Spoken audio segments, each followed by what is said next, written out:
Hi friends, welcome to the second episode or the second video lecture of my NLP module, Neuro-Linguistic Programming module. Today we are going to cover the first theoretical concept or the first theoretical basics of NLP. But before starting with that, there's the part 1 to this video wherein I have explained NLP, what is exactly it, how is the structure of this program going to be. So those of you who haven't seen that, please go and see that. The link is in the video description box, and it is important for you to see that to understand this particular episode better. So having said that, now let's move on with the concept. The first concept, or you can say it forms the basis or the fundamental of NLP, is NLP presupposition. NLP presupposition. What is presupposition?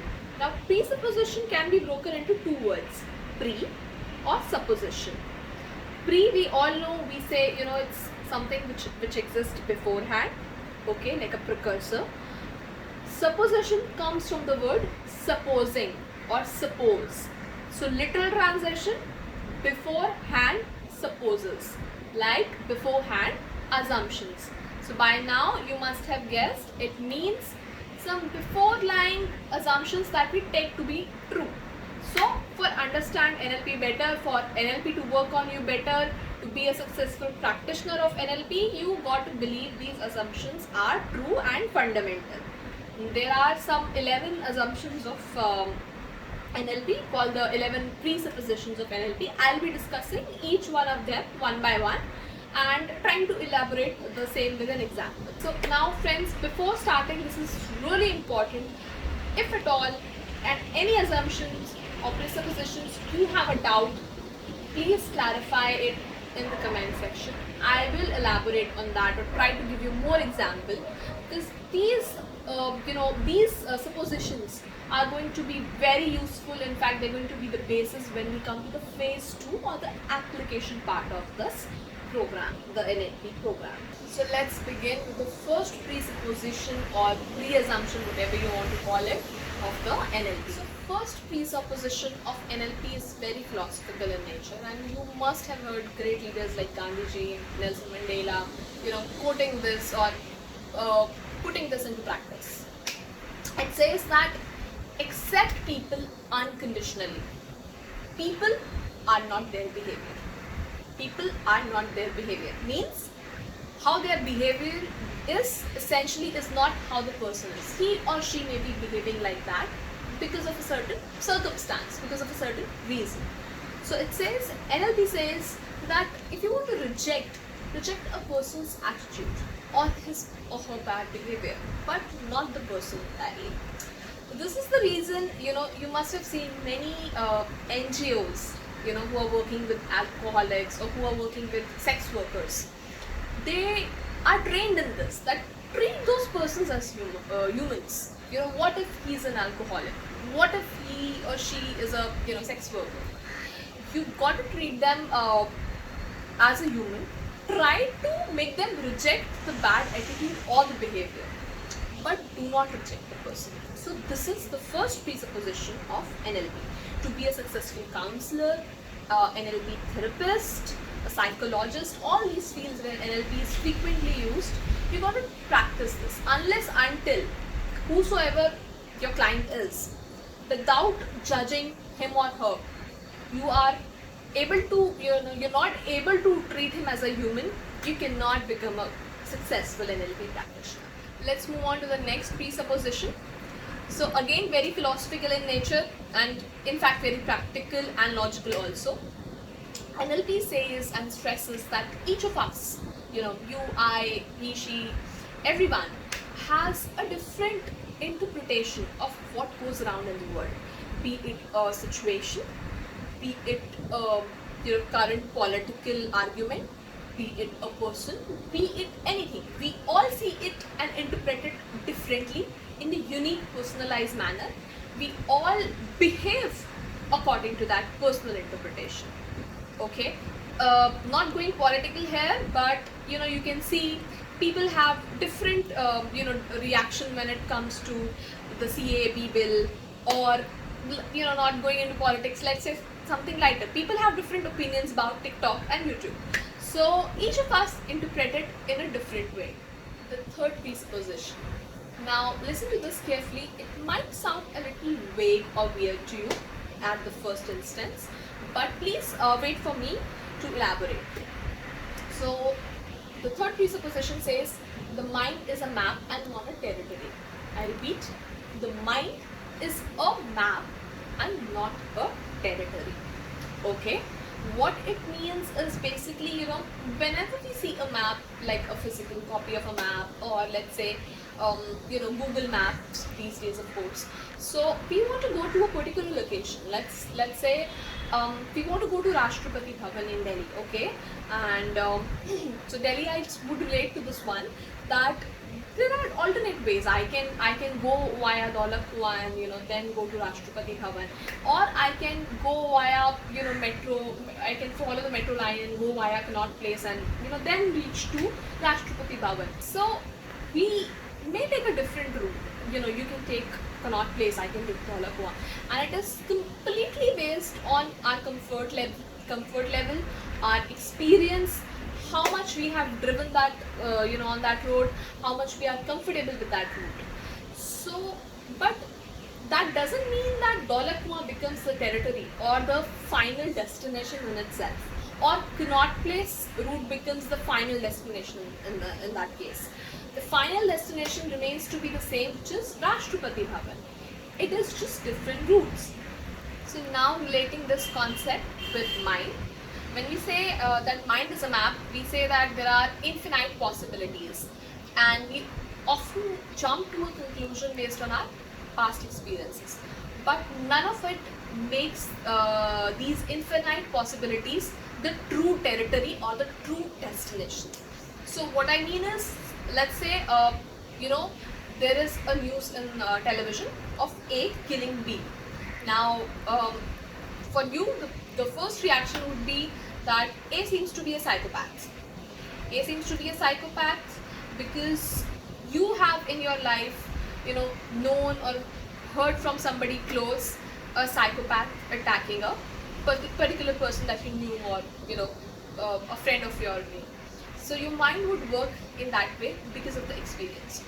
But let's say when I first hear that news, I think that, oh my god, A could be the victim. Because what if he killed this person B in self-defense? Why? Because a similar situation might have happened with me. And so I think in that way. So, but none of this is true, okay? None of this becomes a destination unless until we delve deeper and know what actually happened, okay? So basically what NLP does is, your mind has infinite possibilities, and NLP trains you to suggest your brain to choose the better path, the better route, okay, depending upon the particular situation. It might suggest you a route now based on the experience, comfort, etc. for a particular situation, but tomorrow it might suggest to you a new route, okay, because the situation might have changed. So basically this is what it is. The mind is a map and not a territory, a map of infinite routes and possibility, and not just one single fixed location. Point number 4, people have all the resources in this world that they need. There are no unresourceful person in this world. Unresourceful can only be the states, okay? Repeating it once again. People have all the resources that they need in the world. There are no unresourceful persons in the world. Unresourceful can only be a state. Elaborating on this, what it basically says that all of us in the world, all the people in the world, they have 100% of all the resources. Resources here signifies ability. So all of us have 100% of the ability to achieve whatever we want to in our personal or professional life. There is no individual who is a waste or who does not have any ability, okay? Every individual is resourceful, has ability. There are only temporary states.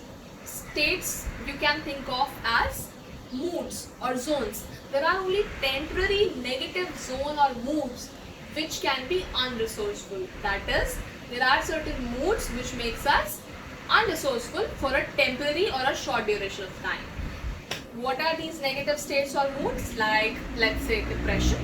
I am a very creative person, but I am dealing with some personal problem, depression, anxiety, fear, certain issues which are not letting me to utilize the best of me. So NLP stresses on treating those states. Says that be rest assured, as a human you have all the abilities. It's just that temporary state, negative state that we need to conquer. Now, before moving to point number 5th and 6th, there is a certain clarification that I want to make. So the 5th and 6th point might sound a little controversial or a little not usual norm types to you, okay? But before going ahead and saying what they are, let me just tell you that in NLP, we do not condone or endorse any behavior, okay? What we simply do is analyze why a person did that. For example, a lot of NLP practitioners, they sit with hardcore criminals, psychopaths, rapists, but the thumb rule or the ground rule of NLP is that you have to be absolutely non-judging, okay? You cannot start negotiating, start analyzing a person by condoning their action.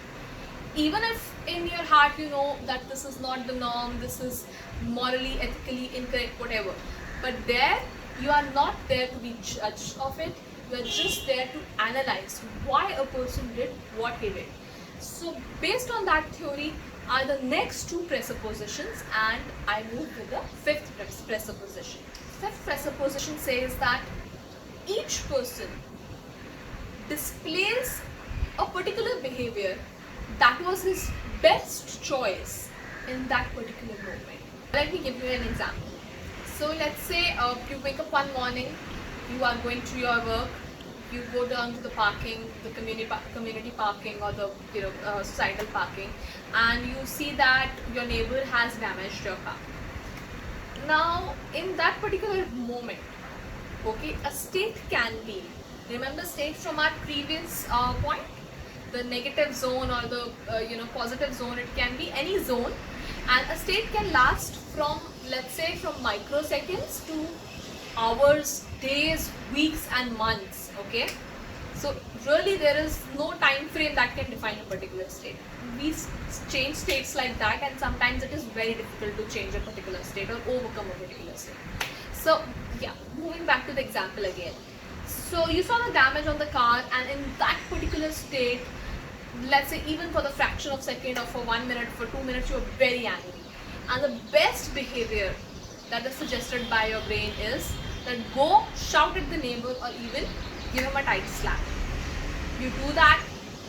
Now as your change of state happens, now this change maybe after 10 minutes, maybe even immediately in 10 seconds, maybe after days, okay? You feel extremely bad or you realize that that was not the best behavior. But in that moment of a fraction of a second, this was the best behavior suggested by your brain. Point number 6. So every action that we do or that our brain suggests us to do has a positive intention in it. Okay, a positive intention can be seen as a secondary gain. This gain could be realistic or materialistic, something that we can see, touch, feel, taste, or something psychological like a lift in the mood, a thrill, a good feeling, elated feeling, etc. To give you an example, let's talk of a celebrity who has all the fame in the world, money in the world, but is very lonely at the top. So he or she goes on a mindless shopping spree or on vacations and splurge in luxuries. What secondary gain or positive intention is here? It is either they're not feeling lonely when they're doing this, or even if they're feeling lonely, they're able to hide it temporarily with the fact that they can go anywhere, purchase whatever they want, and that way they are stopping this hurt of loneliness come to them in that instant. Okay, now another example would be let's say I'm a plus size woman, and I am, I feel bad when somebody comments on my weight. So I started up eating all the more. So what is the positive gain here? You would find it very contrary, but it happens a lot. So the positive gain is that I want to show my haters, look, I don't care. I like eating, and whatever you say, I give a damn. So this is the satisfaction that this behavior, that is giving me. Okay, this is the positive intention or the secondary gain here. You might be still confused and say there are so many negative things that happens in the world, like theft. How would you justify that? So even negative situations can be explained with this. Again, we're not judging or explaining anything, we're just analyzing that why a particular action happens. So let's say there's a thief who plans a robbery, or who plans a theft, burglary, whatever. Why does he do that? There is definitely a secondary gain of money. There could be even thrill. Okay, many people are kleptomaniac because they get a thrill from it, not that they essentially need to steal. So these could be the positive gains. Now you would say that how these are positives? These are totally selfish gains. These are not positive for the society. So never did I mention positive intentions for the society. I just said positive intentions. Now please understand the fact that we may be very morally staunch, but when the situation comes to us, our brain is a very, very selfish organ, okay? And it absolutely thinks about what is best for us, okay, over the society, if need arises, even over our family, okay? That is the primary instinct of brain as a function, There's this theory of Darwin which says survival of the fittest. It is in our prime basic instinct. There's nothing to feel shame about it, or say that, oh no, we love our family. We all do, but this is what the nature law or the Darwin theory says about animal or man, or the whole mammal kind basically. So every person that displays a particular behavior displays it for a positive intention or secondary gain. How does NLP fits in here? Let's say we know a person who has suddenly shown an increase in the amount of cigarettes that he intakes. So instead of going to him and directly condoning for his behavior, or accusing him of using cigarettes, or how it is not healthy for him, etc., etc., why not delve into circumstances or the the goals that are driving that behavior? So a better approach here would be to analyze or ask that person what is the secondary benefit, or what is the positive gain that he's getting out of it. Is that there's suddenly too much of stress and he's able to shut down some of it because of the cigarettes? Or is it that because of the cigarette he's been able to bond better with his manager or boss at the in the smoking zones and discuss important projects? Is he doing for that to gain a better rapport with his boss? What is it? And then once you've analyzed that, you are in a better position to reduce that behavior. So guys, I would be concluding this video here. There is a second part to this in which I would cover the remaining 4 prepositions. Okay. Till then, I would request you to practice and think about all these prepositions that were discussed today. And if you have any doubts, you can mention that in the comment section.